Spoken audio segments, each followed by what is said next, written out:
साथियों नमस्कार, स्वागत है आप सभी का इस वीडियो में। साथियों, इस वीडियो में हम टॉप 51 साइंस एमसीक्यूज का प्रैक्टिस करने वाले हैं। यह वीडियो आपके परीक्षा की दृष्टि से बेहद इंपॉर्टेंट होने वाला है, क्योंकि यह प्रश्न जो है परीक्षाओं में बार बार पूछे गए प्रश्नों का संग्रह है।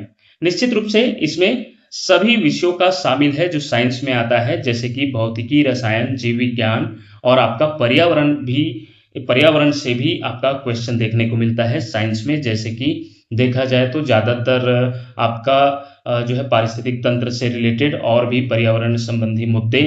तो इस प्रकार इन सभी विषयों से समावेश होकर हम टॉप 51 क्वेश्चन इसमें शामिल किए गए हैं, जो आपकी परीक्षा की दृष्टि से बेहद इंपॉर्टेंट होने वाला है। चलिए स्टार्ट करते हैं। तो सबसे पहले सेक्शन फर्स्ट में फिजिक्स भौतिकी विज्ञान से 10-12 क्वेश्चन देखेंगे, फिर केमिस्ट्री का, फिर बायोलॉजी का। इस प्रकार हम आगे बढ़ेंगे।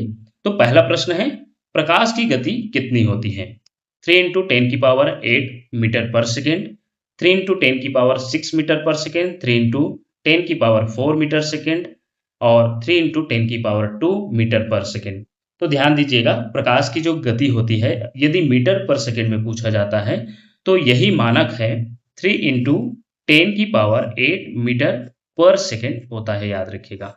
और यदि जो है किलोमीटर पर सेकेंड में पूछा जाता है तो इसे भी याद रखिएगा, 3 लाख जो है 3 लाख आपका किलोमीटर पर सेकेंड होता है। यदि किलोमीटर में दिया रहेगा तो इसे याद रखिएगा। यह किसी भी वस्तु का जो गति है पूरे ब्रह्मांड में, वो सबसे ज्यादा किसकी गति होती है? प्रकाश की गति होती है। ये देख सकते हैं, यदि मीटर पर सेकंड में बात करें तो 3 × 10⁸ मीटर पर सेकंड, और किलोमीटर में बात करें तो 3 लाख किलोमीटर पर सेकंड। अर्थात प्रकाश जो है यदि हम एक गिने तो वह 3 लाख किलोमीटर दूरी पार कर चुकी रहेगी। तो ऑप्शन ए इसका राइट आंसर होगा। चलिए नेक्स्ट प्रश्न देखते हैं, बल की एसआई मात्रक क्या होती है? बल की एसआई मात्रक क्या होती है बताइए। तो बल का एसआई मात्रक होता है आपका न्यूटन, याद रखिएगा।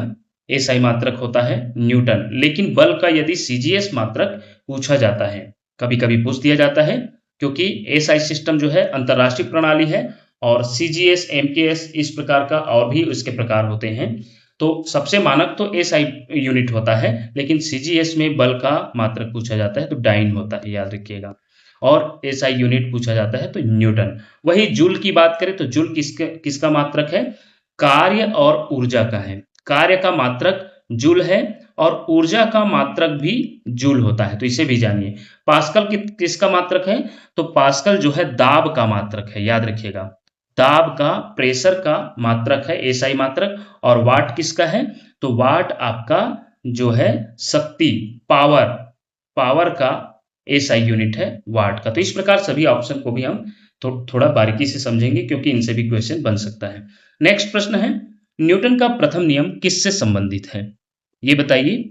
आप कमेंट करके भी बता सकते हैं, न्यूटन का प्रथम नियम किससे संबंधित है? तो न्यूटन का प्रथम नियम आपका जड़त्व से संबंधित है, इनर्शिया बोलते हैं जिसको। और यदि द्वितीय नियम पूछा जाता है तो संवेग से संबंधित है। बाकी तो आपका जो है ये भौतिकी राशि है और रहने के लिए सभी भौतिकी राशि है, लेकिन इसमें दो जो मुख्य चीज है, ये आपका फर्स्ट लॉ से रिलेटेड है, प्रथम नियम से। प्रथम नियम को जड़त्व का नियम भी कहते हैं, और द्वितीय नियम संवेग के नियम से जो है इसे परिभाषित किया जाता है, तो ये द्वितीय नियम, याद रखिएगा। और तृतीय नियम तो क्रिया के फलस्वरूप विपरीत प्रतिक्रिया होती है, वो होता है तृतीय नियम। तो आपका न्यूटन का प्रथम नियम किससे संबंधित है? जड़त्व किससे संबंधित है। चौथा प्रश्न है, विद्युत धारा की एसआई मात्रक क्या होती है? तो आप सभी जानते हैं, विद्युत धारा का जो एसआई मात्रक होता है वो है एम्पियर है। और अगर बात करें तो वोल्ट किसका मात्रक है? वोल्ट किसका मात्रक है? तो वोल्ट आपका होता है विभव या विभवांतर। आप जानते हैं विभव और विभवांतर का या वोल्टेज का जो एसआई मात्रक होता है वो वोल्ट होता है।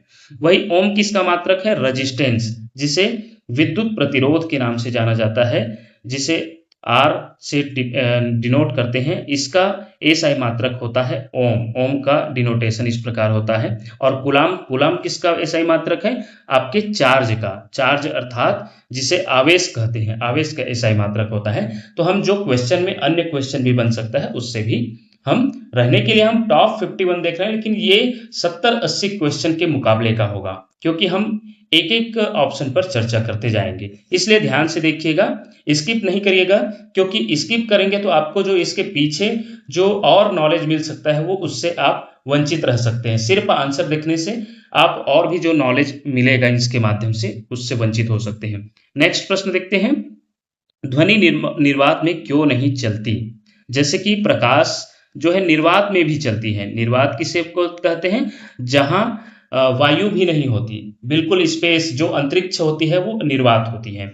तो निर्वात में क्यों नहीं चलती? क्योंकि ध्वनि को माध्यम की आवश्यकता होती है और प्रकाश को माध्यम की आवश्यकता नहीं होती, इसलिए प्रकाश का स्पीड ज्यादा होता है और ध्वनि का स्पीड देखा जाए तो बहुत कम। जैसे कि अभी हम देखे हैं, प्रकाश का स्पीड लगभग 3 लाख किलोमीटर पर सेकंड होता है, लेकिन ध्वनि की स्पीड पूछा जाए तो ध्वनि का स्पीड जो है और प्रकाश का स्पीड मीटर में देखें तो 10 की पावर 3 इंटू 10 की पावर 8 मीटर पर सेकंड। लेकिन वही आपका ध्वनि का स्पीड जो है, ध्वनि का जो चाल है वो 331 किलोमीटर, सॉरी ये मीटर ही है, मीटर पर सेकेंड होता है। ये 331, कहीं कहीं आपको 331 से 335 के बीच मिलेगा, क्योंकि वो आपके बहुत चीज़ों पर डिपेंड करता है। वहाँ का तापमान 0 डिग्री सेल्सियस है, 10 डिग्री, 20 डिग्री, उससे भी ये जो है थोड़ा आगे होते जाता है, 331, 32 इस प्रकार। तो इसके लिए माध्यम की आवश्यकता होती है, इसलिए इसका एक्यूरेट जो है मान नहीं होता, ये आसपास हम बताए हैं। तो ध्वनि को माध्यम की आवश्यकता होती है, इसलिए यह निर्वात में नहीं चलती। इसका एग्जैक्ट आंसर हो जाएगा ऑप्शन ए। उपर्युक्त सभी को नहीं डालिएगा, याद रखिएगा, क्योंकि ध्वनि विद्युत चुंबकीय तरंग नहीं है, आपका प्रकाश विद्युत चुंबकीय तरंग में आता है। तो इसका एक्यूरेट आंसर आपका हो जाएगा ऑप्शन ए। वही नेक्स्ट प्रश्न देखते हैं, छठवां प्रश्न। तो छठवां प्रश्न क्या है आपका? कार्य की एसआई मात्रक है। कार्य की एसआई मात्रक देखेंगे तो जैसे कि अभी तो हम देख चुके हैं, आपका न्यूटन बल का एसआई मात्रक है, पास्कल आपका दाब का, जूल, जूल हो जाएगा आपका कार्य का एसआई मात्रक। और ऊर्जा का भी एसआई मात्रक पूछा जाता है तो भी जूल होगा। वही वाट आपका पावर का, शक्ति का एसआई मात्रक होगा। चलिए नेक्स्ट प्रश्न देखते हैं, ऊर्जा संरक्षण का नियम क्या कहता है? क्या है इसके बारे में ऑप्शन देखें तो ऊर्जा उत्पन्न की जा सकती है, ऊर्जा नष्ट की जा सकती है, ऊर्जा केवल एक रूप से दूसरे रूप में बदलती है, ऊर्जा शून्य हो सकती है। तो ऊर्जा संरक्षण का नियम क्या कहता है? ऊर्जा न तो उत्पन्न की जा सकती है, न तो नष्ट की जा सकती है, केवल इसके रूपों में जो है परिवर्तन किया जा सकता है। ये ऊर्जा संरक्षण का नियम कहलाता है। तो उसके आधार पर देखा जाए तो आपका उत्तर हो जाएगा यहाँ ऑप्शन सी। ऊर्जा केवल एक रूप से दूसरे रूप में बदलती है। नेक्स्ट प्रश्न देखते हैं। नेक्स्ट प्रश्न आपका कथन कारण से रिलेटेड है और ये है कथन आपका, मायोपिया को दूर करने के लिए अवतल लेंस का उपयोग किया जाता है। मायोपिया को और एक नाम से जानते हैं हम, निकट दृष्टि दोष, निकट दृष्टि दोष, और इसे मायोपिया भी कहते हैं।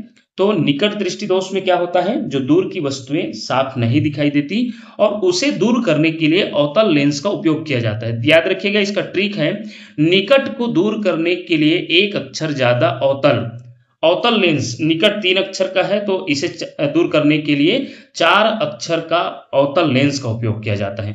वही दूर दृष्टि दोष जो है 2 अक्षर का है, 2 अक्षर का, इसे दूर करने के लिए 3 अक्षर का उत्तल लेंस का उपयोग किया जाता है। ये ट्रिक है आपकी याद रखने के लिए, क्योंकि इसमें बहुत कंफ्यूजन होता है। और इसका कारण है अवतल लेंस प्रकाश की किरणों को क्या करता है? फैलाता है। तो बिल्कुल इसका कथन का सही कारण बता रहा है, इसलिए इसका उत्तर हो जाएगा ए और आर दोनों सही है, आर सही व्याख्या है। ऑप्शन ए इसका राइट आंसर होगा। इस प्रकार का आजकल प्रश्न देखने को मिलता है। चलिए नेक्स्ट प्रश्न देखते हैं, लेजर का पूर्ण रूप क्या है? लेजर का पूर्ण रूप क्या है? ध्यान से देखिएगा, पूछा जा सकता है। तो लेजर का पूर्ण रूप है light amplification by stimulated emission of radiation. L का आपका लाइट हो गया, ए का एम्प्लीफिकेशन, बाय ये सब्स्टिट्यूट है, और एस जो है स्टिमुलेटेड, और ई आपका एमिशन और ऑफ भी सब्स्टिट्यूट है, आर का हो जाएगा रेडिएशन। ऑप्शन ए इसका राइट आंसर होगा। सूर्य का प्रकाश पृथ्वी तक पहुंचने में कितना समय लेता है, बहुत इंपॉर्टेंट हो सकता है ये भी। तो सूर्य का प्रकाश जो है पृथ्वी तक पहुंचने में कितना समय लेता है, 8 मिनट और लगभग 16 सेकेंड। आसपास आपका ये दिखाई देगा 8 मिनट और कुछ सेकेंड, 16, 20 इस प्रकार, तो वही आपका उत्तर डालिएगा। ऑप्शन ए इसका राइट आंसर होगा। नेक्स्ट प्रश्न है, ट्रांसफार्मर किस सिद्धांत पर कार्य करता है? तो ट्रांसफार्मर स्वप्रेरण, अन्योन्य प्रेरण, विद्युत चुंबकीय खिंचाव, लॉरेंज बल। तो ट्रांसफार्मर म्यूचुअल इंडक्शन, अन्योन्य प्रेरण के सिद्धांत पर कार्य करता है।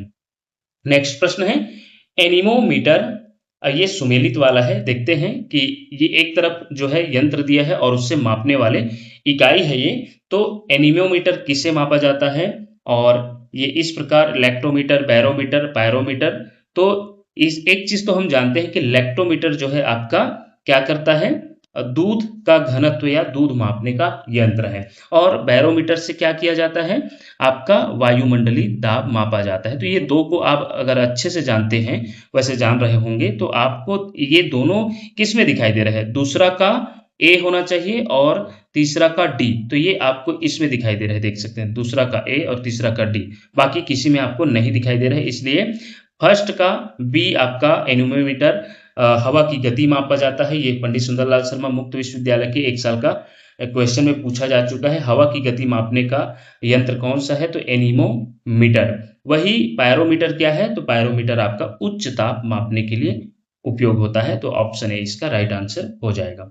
चलिए नेक्स्ट प्रश्न देखते हैं, जल का रासायनिक सूत्र क्या है? ये आपका अब केमिस्ट्री का शुरू होने जा रहा है, केमिस्ट्री से प्रश्न।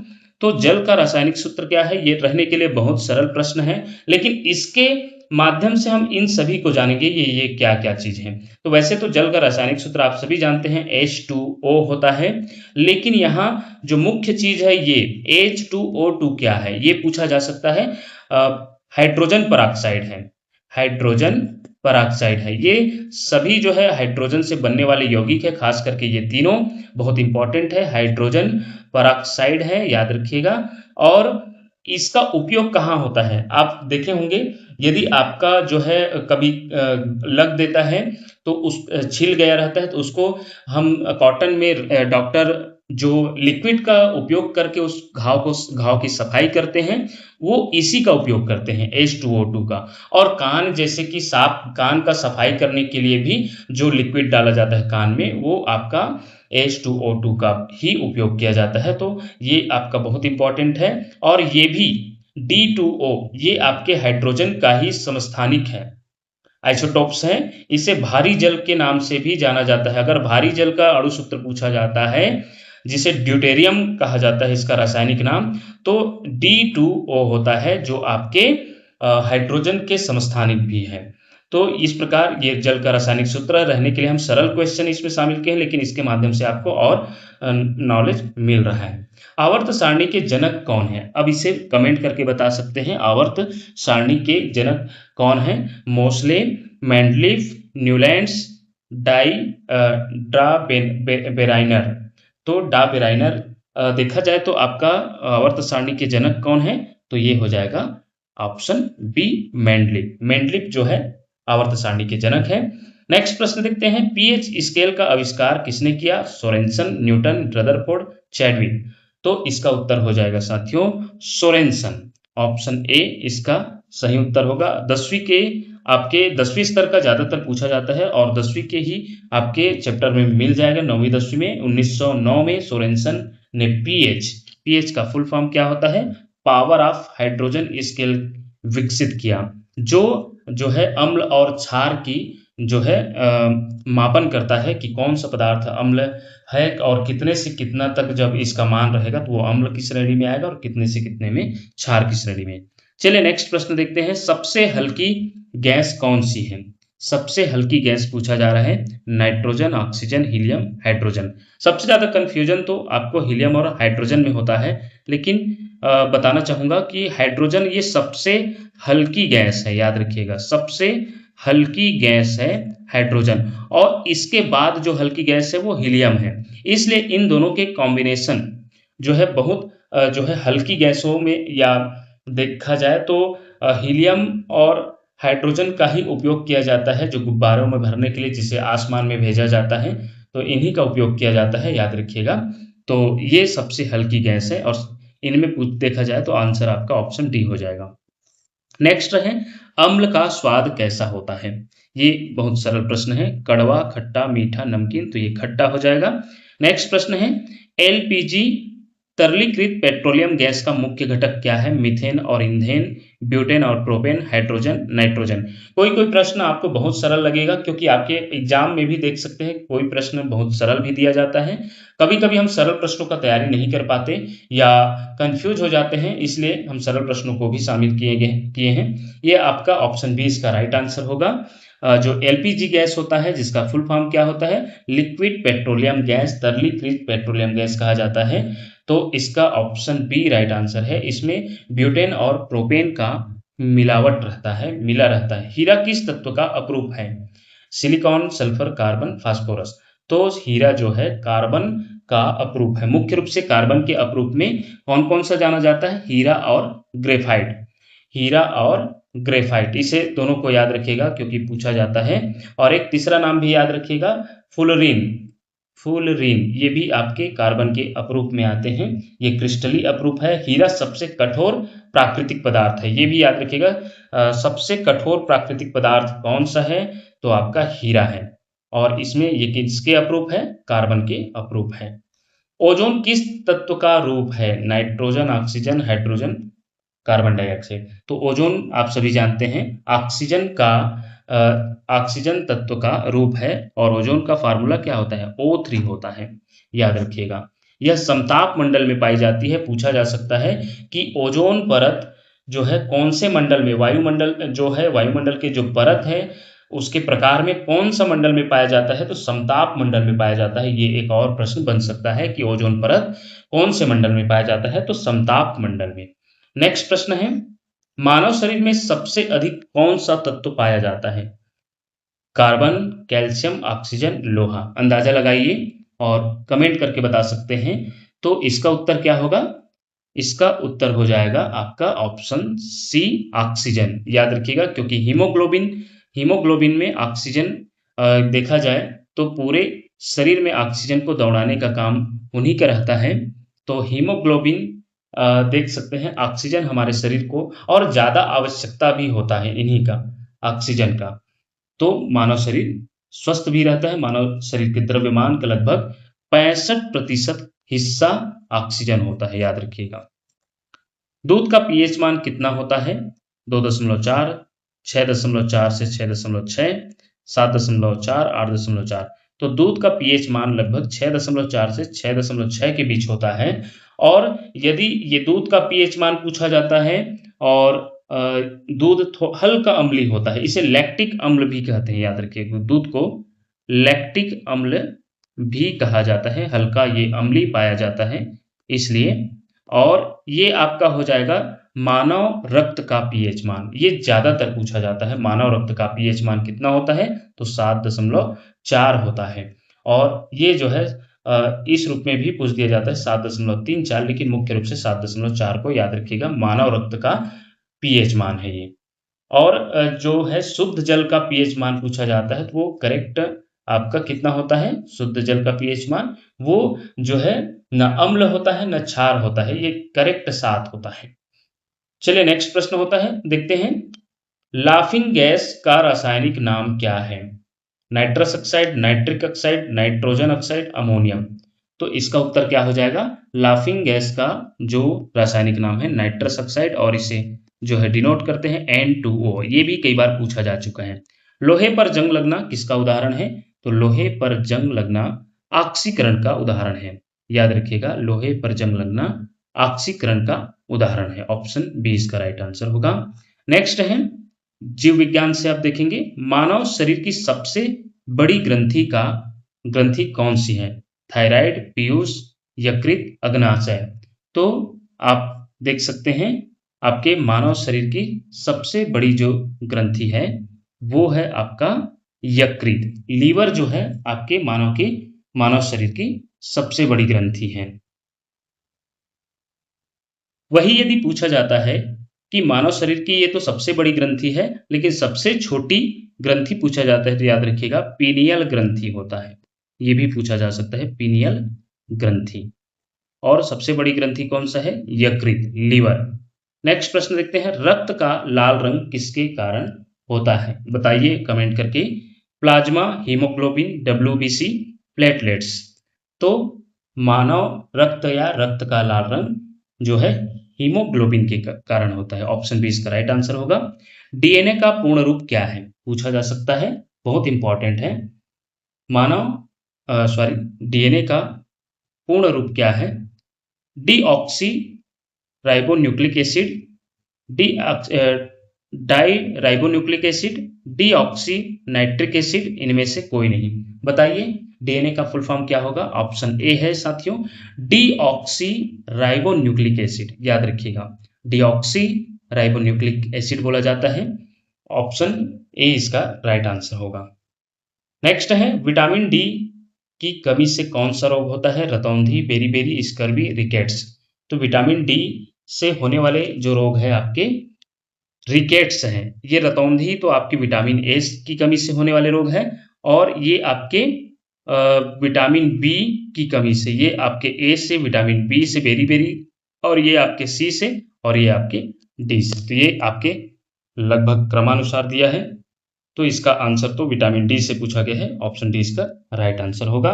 विटामिन डी कैल्शियम के अवशोषण के लिए आवश्यक है, इसकी कमी से बच्चों में रिकेट्स हो जाते हैं, और ये बहुत इंपॉर्टेंट हो सकता है। नेक्स्ट प्रश्न है, मानव हृदय में कितने कक्ष होते हैं? 2, 3, 4, 5।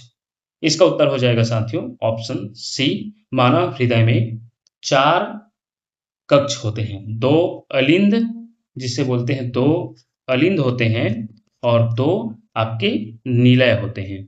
याद रखिएगा 2 निलय होते हैं। तो 4 कक्ष होते हैं। स्तनधारियों के हृदय में आपका 4 कक्ष पाया जाता है। मानव चूंकि स्तनधारी जीव में आता है, इसलिए इनके भी 4 कक्ष होंगे हृदय के। प्रकाश संश्लेषण कहाँ होता है? Mitochondria, ribosome, chloroplast, lysosome. तो आप सभी जानते हैं प्रकाश संश्लेषण आपके क्लोरोप्लास्ट में होता है, हरित लवक में होता है। और यदि पूछा जाता है पौधों का रंग जो है हरे क्यों दिखाई देता है, किसके कारण होता है? तो क्लोरोप्लास्ट की उपस्थिति के कारण, हरित लवक की उपस्थिति के कारण पौधों का रंग हरा होता है। पत्तियों में मौजूद क्लोरोप्लास्ट में क्लोरोफिल होता है, जो प्रकाश संश्लेषण का कार्य करता है। ऑप्शन सी इसका राइट आंसर होगा। नेक्स्ट है, इंसुलिन किस ग्रंथि से स्रावित होता है? यकृत, थायराइड, अग्नाशय, एड्रिनल। तो इसका उत्तर हो जाएगा आपका ऑप्शन सी, अग्नाशय। मानव शरीर में गुणसूत्रों की संख्या कितनी होती है? 23, 44, 46, 48। तो गुणसूत्रों की संख्या यदि पूछा जाता है 46 और जोड़े में पूछा जाता है 23। ऑप्शन सी इसका राइट आंसर होगा। नेक्स्ट है, रक्तचाप ब्लड प्रेशर मापने का यंत्र कौन सा है? Stethoscope, sphygmomanometer, ECG, pacemaker. इसका उत्तर क्या हो जाएगा साथियों? आप सभी जानते होंगे रक्तचाप मापने का जो यंत्र है वो स्फिग्मोमैनोमीटर है। याद रखिएगा जो आपका देखा जाए तो रक्तचाप मापा जाता है, आपने देखे होंगे आपके भुजा में जो है लगा के जो आप पंपिंग किया जाता है, उसके माध्यम से रक्तचाप ब्लड प्रेशर मापा जाता है। तो उस यंत्र का नाम होता है स्फिग्मोमैनोमीटर। ऑप्शन बी इसका राइट आंसर होगा। शरीर की सबसे लंबी हड्डी कौन सी है? Tibia, femur, stapes, fibula. तो ये आपके फीमर जांघ की हड्डी सबसे लंबी होती है, और सबसे छोटी होती है आपका कान की हड्डी, जिसे स्टेपिज कहा जाता है। तो इसका आंसर तो आपका ऑप्शन बी हो जाएगा। चलिए नेक्स्ट प्रश्न, कोशिका का पावर हाउस किसे कहा जाता है? तो कोशिका का पावर हाउस किसे कहा जाता है? ऑप्शन सी, माइटोकॉन्ड्रिया को कहा जाता है। बहुत बार पूछा गया है। लार शालिवा में कौन सा एंजाइम पाया जाता है? Pepsin, rennin, ptyalin, trypsin. तो इसका उत्तर क्या हो जाएगा आपका? इसका उत्तर हो जाएगा ऑप्शन सी, टाइलिन।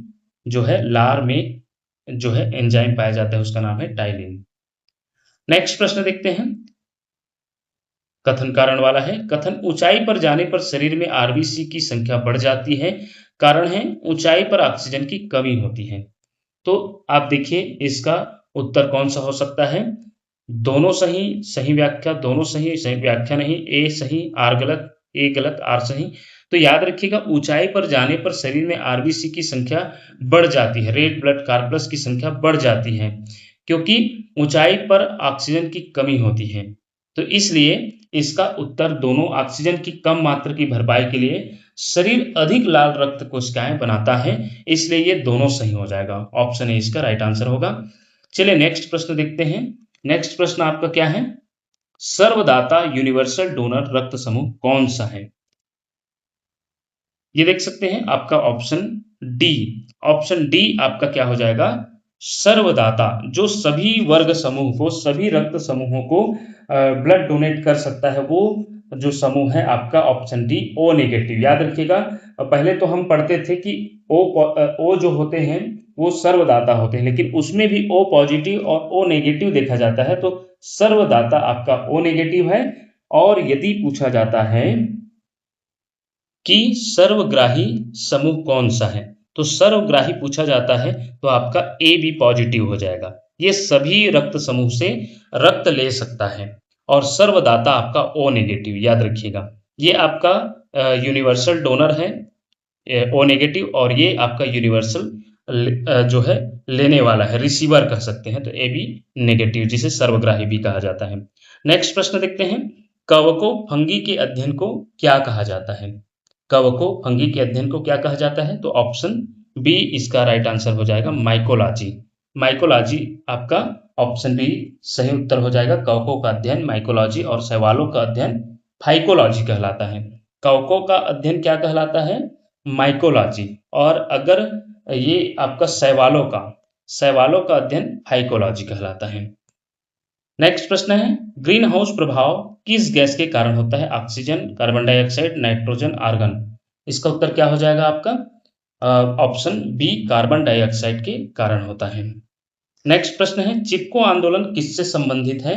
चिपको आंदोलन आपके ऑप्शन बी, वन संरक्षण से संबंधित है।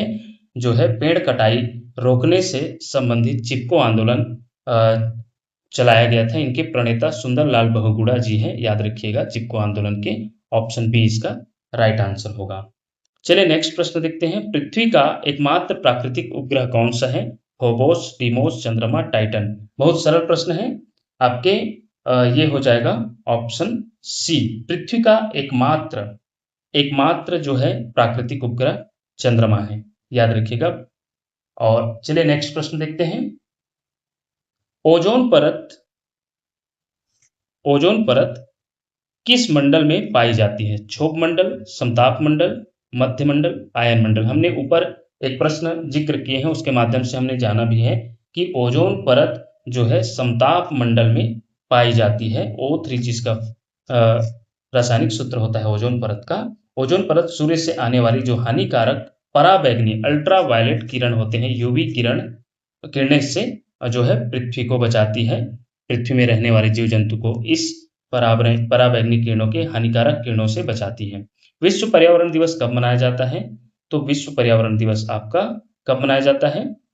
5 जून को, याद रखिएगा। 5 जून को विश्व पर्यावरण दिवस मनाया जाता है। और वही 16 सितंबर को ओजोन दिवस मनाया जाता है, याद रखिएगा। इन सभी को जानना बहुत जरूरी है। इसी प्रकार 22 अप्रैल क्या है आपके? विश्व पृथ्वी दिवस, वर्ल्ड अर्थ डे भी कहा जाता है। विश्व पृथ्वी दिवस 22 अप्रैल को मनाया जाता है। और वही आपने अभी तो इस प्रश्न में पूछा गया है, विश्व पर्यावरण दिवस 5 जून। 16 सितंबर आपका क्या हो जाएगा? विश्व ओजोन दिवस, याद रखिएगा। विश्व ओजोन दिवस, जो इस दिवस के दिन, मतलब ये ओजोन संरक्षण के लिए विश्व ओजोन दिवस मनाया गया। और वही 1 दिसंबर क्या है? 1 दिसंबर आपका विश्व एड्स दिवस मनाया जाता है, याद रखिएगा। तो इन सभी को जानना बहुत जरूरी है, क्योंकि इनसे भी क्वेश्चन बन सकता है। चलिए नेक्स्ट प्रश्न तरफ जाते हैं। खाद्य श्रृंखला में ऊर्जा का प्रवाह कितना प्रतिशत होता है? 1%, 10%, 50%, 100%। तो इसका उत्तर क्या हो जाएगा आपका? 10%, जो ऑप्शन बी दिखाई दे रहा है। क्योंकि लिंडेमान आप सभी जानते होंगे, लिंडेमान भी पूछा जा सकता है।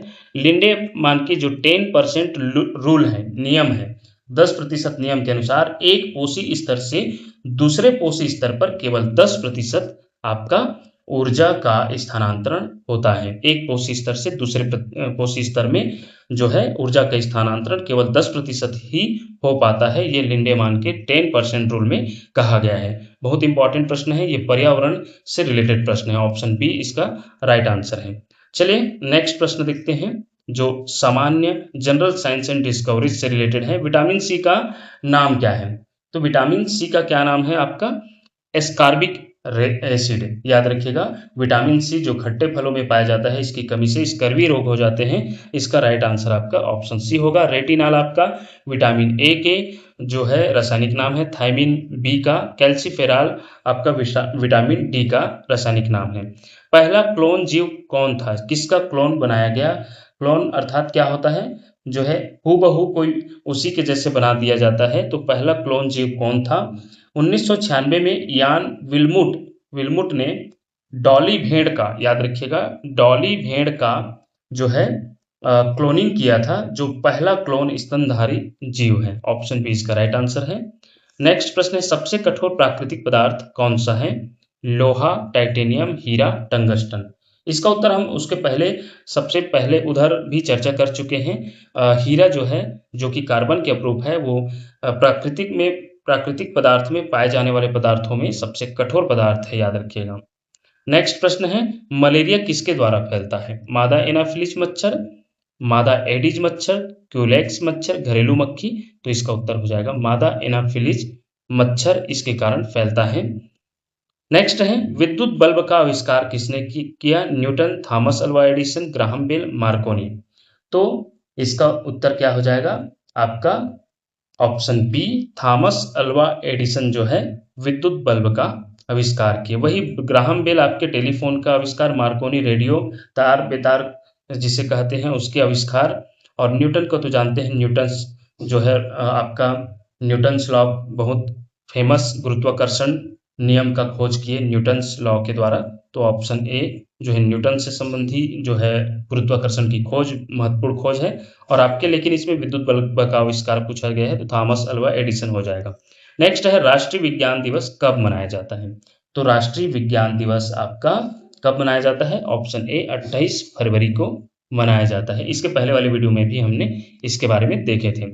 इस प्रकार ये रही आपका टॉप 51 विज्ञान से रिलेटेड, विज्ञान सब्जेक्ट से टॉप 51 एमसीक्यू। निश्चित रूप से यह आपके परीक्षा के लिए बेहद इंपॉर्टेंट रहेगा।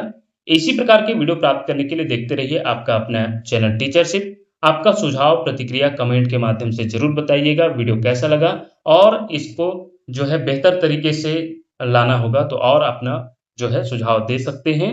इसी प्रकार के वीडियो पाने के लिए देखते रहिए आपका अपना चैनल टीचरशिप। धन्यवाद।